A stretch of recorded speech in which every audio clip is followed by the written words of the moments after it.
ne ratez aucune de nos vidéos, n'oubliez pas de vous abonner et d'activer la cloche. Allez, bonjour à tous. Bonjour à tous ceux qui tombent la première fois sur ma vidéo. Moi, c'est Dr Ivourou. Je vais donc vous demander de partager massivement donc cette vidéo. Parce que je vais donner mon point par rapport à une situation qui, de manière récurrente, commence à être distillée sur la toile. Il s'agit principalement de cette fameuse affaire donc, de la 3e CAN, équivaut au 4e mandat. Voyez-vous, depuis que la Côte d'Ivoire a décroché sa 3e étoile, on a cette information-là qui est même appuyée par certains cadres du RHDP, par certains soutiens du président Alassane Ouattara,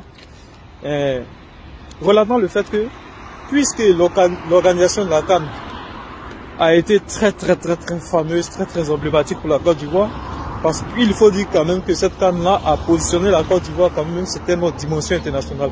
Ça, il faut le reconnaître. Quand on fait la politique, il faut quand même être souvent objectif.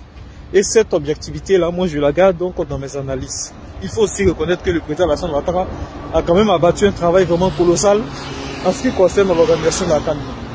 Il y a quand même eu un investissement à point nommé, c'est-à-dire parce que l'investissement, il faut mettre là où besoin se fait sentir.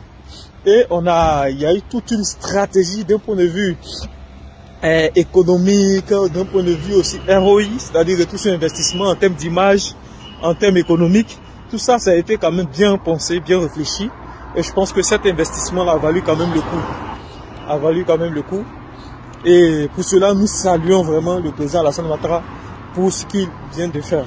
Parce qu'aujourd'hui, on est quand même fiers d'être ivoirien. Il nous a redonné quand même cette fierté-là à travers cette organisation vraiment emblématique de cette CAN-là, qui pour certains analystes même a été quand même la CAN la plus médiatisée, la meilleure CAN de toute l'histoire du football ivoirien.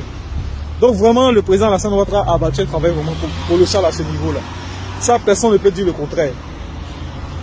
Et c'est ce qui a fait que même tous les Ivoiriens, j'allais dire tous les Ivoiriens, sans distinction aucune de partis politiques, ethniques, religieuses, on s'est tous mis aux côtés de nos éléphants et on les a portés en triomphe pour qu'ils gagnent donc cette CAN-là. Objectif atteint, nous passons maintenant aux choses sérieuses. Et les choses sérieuses, c'est la politique ivoirienne. Le respect de la Constitution. Vous savez, j'ai vu la sortie récente de Joël Nguessan.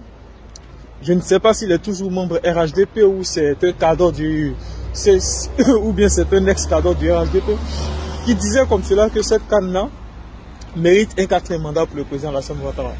Moi, je pense qu'il faut quand même extirper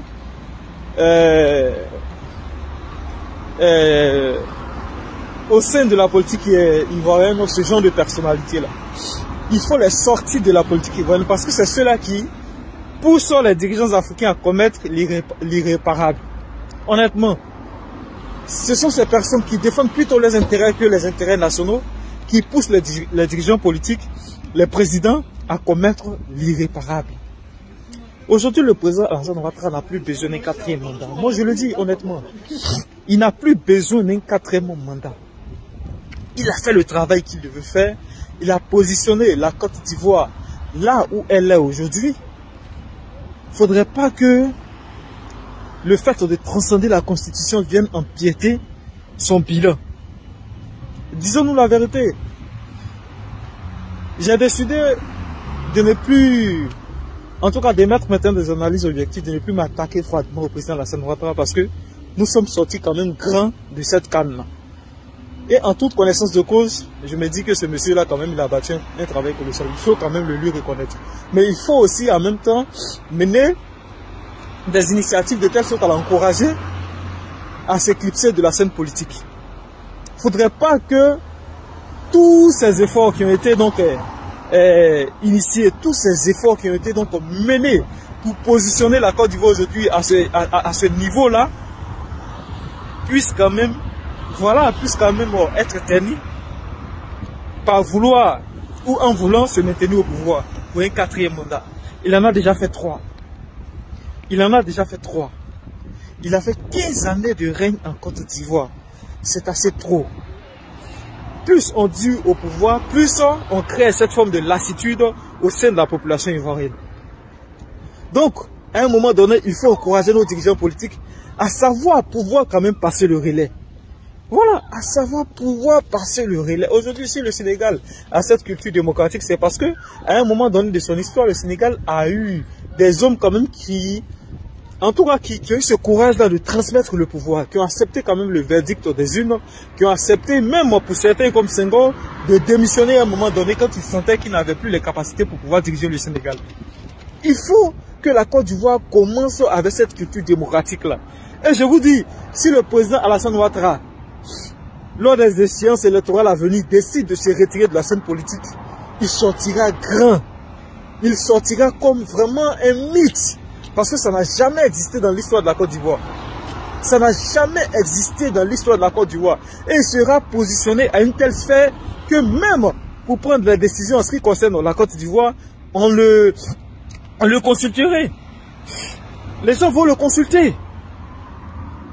C'est ce qu'on a voulu à un moment donné pour le président Laurent Gbagbo. C'est ce que moi personnellement j'avais voulu pour le président Laurent Gbagbo lorsqu'il rentrait en Côte d'Ivoire.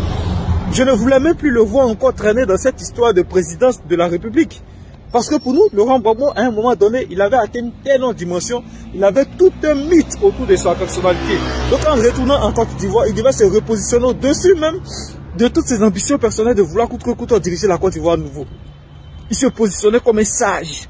Celui à qui tous les hommes politiques futurs allaient quand même se référer dans la prise de certaines décisions. Et ça repositionnait la Côte d'Ivoire dans une nouvelle sphère démocratique. C'est-à-dire tous les dirigeants qui vont venir, au regard de l'histoire de ce qui s'est passé, au regard de l'histoire de ces sages-là, ils prendront les bonnes décisions en ce qui concerne la transmission du pouvoir. Aujourd'hui, pourquoi est-ce que le Sénégal connaît cette culture démocratique-là? Pourquoi est-ce qu'aujourd'hui, il est impossible pour Macky Sall de vouloir ou de pouvoir même briguer un troisième mandat? C'est à cause de l'histoire du Sénégal, à cause de l'historique des faits, la transmission des faits, l'acceptation des résultats des urnes. C'est ce qui fait qu'aujourd'hui, Macky Sall, il ne peut pas transcender donc cette constitution. Avant de prendre même toutes ces décisions, il est obligé de consulter Abdou Diouf et Abdoulaye Wade. C'est ce qui s'est fait récemment. Donc ceux qui sont en train d'encourager le président Alassane Ouattara à vouloir coûte que coûte faire un quatrième mandat, c'est vraiment conduire le pays dans l'irréparable. Et c'est je dis même qu'ils n'aiment pas le monsieur en question. Au fait, ils ne le disent pas dans l'intérêt du monsieur. Ils ne le disent pas dans l'intérêt du président Alassane Ouattara, mais c'est plutôt pour défendre leurs propres intérêts, parce qu'ils ont intérêt à préserver. Ils ont des biens à préserver, ils ont un certain pouvoir à pérenniser. Donc sentir tout de suite que le président Alassane Ouattara transmette le pouvoir à quelqu'un d'autre, pour eux, c'est perdre tout ce privilège dont ils bénéficient actuellement. Au fait, c'est ça. Pour moi, le président Alassane Ouattara a déjà accompli ce qu'il devrait accomplir. Il a un bilan déjà qui parle en sa faveur. Aujourd'hui, la CAN qu'il a organisée vraiment a réuni tous les Ivoiriens de toutes les couches. Même nous qui étions, on va dire, des extrémistes, on a quand même à un moment donné déposé, comme on le dit en Côte d'Ivoire, pour ce monsieur-là. Reconnaître que vraiment, il a fait ce qu'il fallait pour le pays. Même si on n'est pas forcément d'accord avec son bilan économique, certaines décisions, certaines actions qu'il a eu à porter. Mais aujourd'hui, la CAN apaise nos cœurs en tant qu'opposants, en tant qu'analystes. Cette CAN-là apaise nos cœurs. Et je me dis que c'est le moment idoine pour le président Alassane Ouattara de se retirer définitivement de la scène politique. Ce serait vraiment un mystère pour lui. Il créerait vraiment tout un mystère autour de sa personnalité. Il serait vraiment héroïque. C'est ça. Et ça, c'est en ce qui lui le concerne, pas en ce qui concerne son entourage qui est en train de l'encourager à faire un quatrième mandat. Non. Parce que certains pensent qu'à leurs intérêts. Donc sur ce, voilà ce que j'avais donc à dire.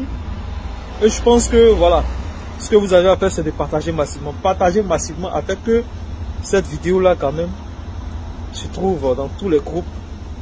Voilà un peu ce que j'avais à dire. Et sur ce, on se donne rendez-vous pour un prochain numéro. Allez, merci. Pour ne rater aucune de nos vidéos, n'oubliez pas de vous abonner et d'activer la cloche.